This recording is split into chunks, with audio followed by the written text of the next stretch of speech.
10 free agent wide receivers that are out there. This is from NBC Sports. So number 1, Jakobi Meyers from the Patriots.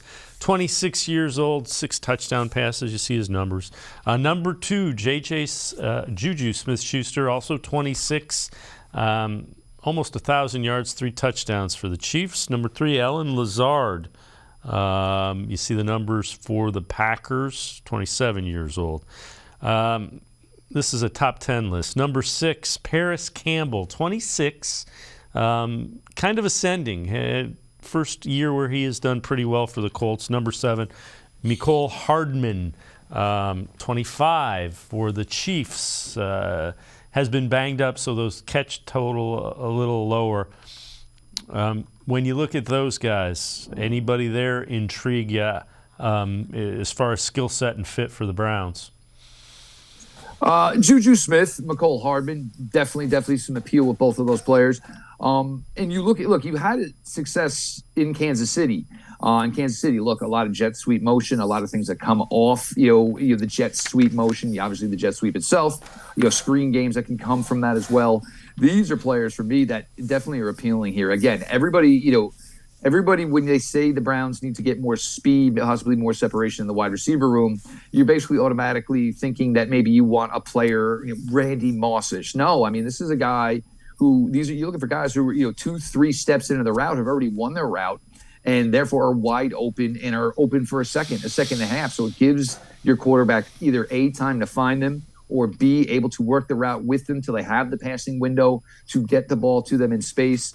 JuJu, obviously a lot of success in Pittsburgh, a lot of success in Kansas City. Mecole Hardman, and we'll see if he's able to go for the Super Bowl. Both of those guys banged up in the AFC Championship game.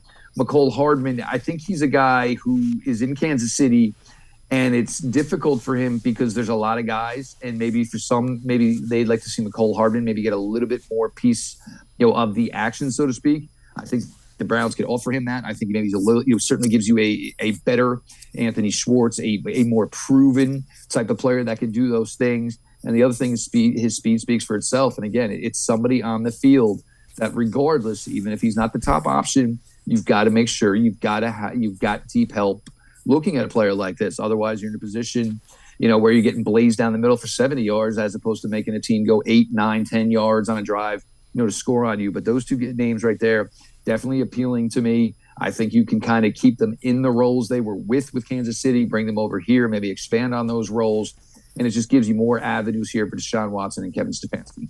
All right. So of the wide receivers we've talked about, you like Elijah Moore, you like Hardman, you like JuJu Smith-Schuster. Parris Campbell as well. This is another guy that can do those types of things. You saw it at Ohio State.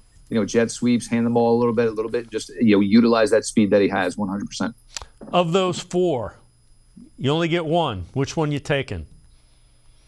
If you can get Elijah Moore out of New York, you absolutely do it. I mean, I would say you literally send the private jet right now, because here is a guy, and he probably not, you wouldn't get Elijah Moore to admit this, but I'm sure as he sat there and watched that selection of Garrett Wilson, the first thing he thought was, well, why?